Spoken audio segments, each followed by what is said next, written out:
বন্ধুরা, আজকে আমরা নতুন একটা বাক্য শিখব ইনশাআল্লাহ। এই বাক্য দিয়ে এখন আমরা ইনশাআল্লাহ একটা বাক্য দিয়ে 100টা কয়টারে 100টা সেন্টেন্স 100টা বাক্য তৈরি করব ইনশাআল্লাহ। আমি এখানে লিখছি what if I don't say.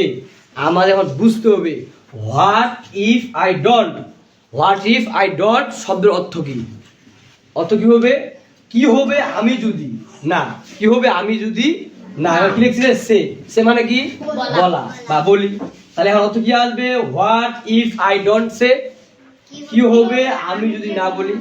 কি হবে আমি যদি না বলি? এখন আমি যদি এখানে লিখি হোয়াট ইফ আই ডোন্ট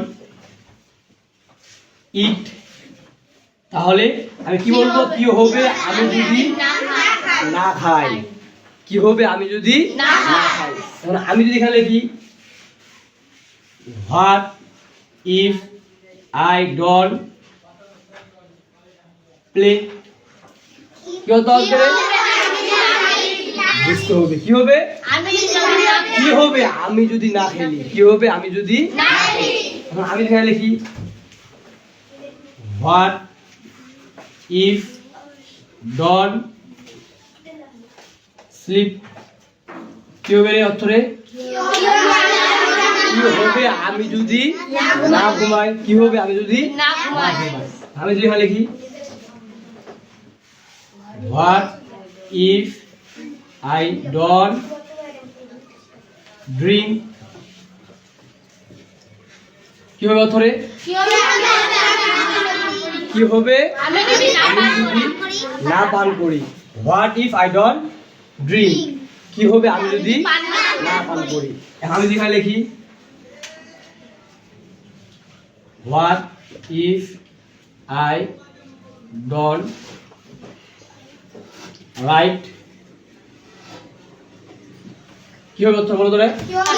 কি হবে আমি যদি না লিখি? কি হবে আমি যদি না লিখি? এখন আমি যেখানে লিখি যে কি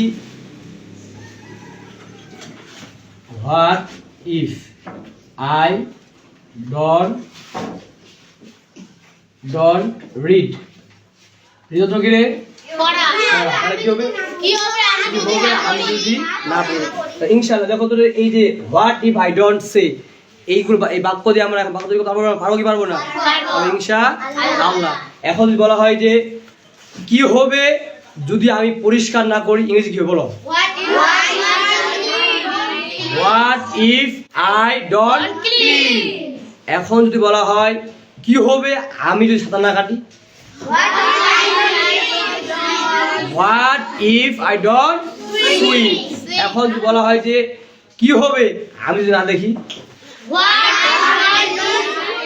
ওয়াচ বা look. What if I don't look, কি হবে আমি যদি বই না পড়ি? হ্যাঁ, what if I don't read বুক, কি হবে? কি হবে আমি যদি না ভাত খাই? হোয়াট, কি হবে? What if I don't eat rice, কি হবে আমি যদি খেলতে না যাই?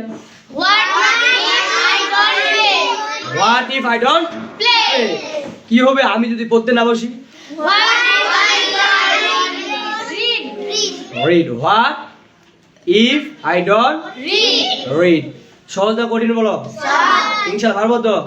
আমরা সবাই খুশি? আলহামদুলিল্লাহ। যাও এখন।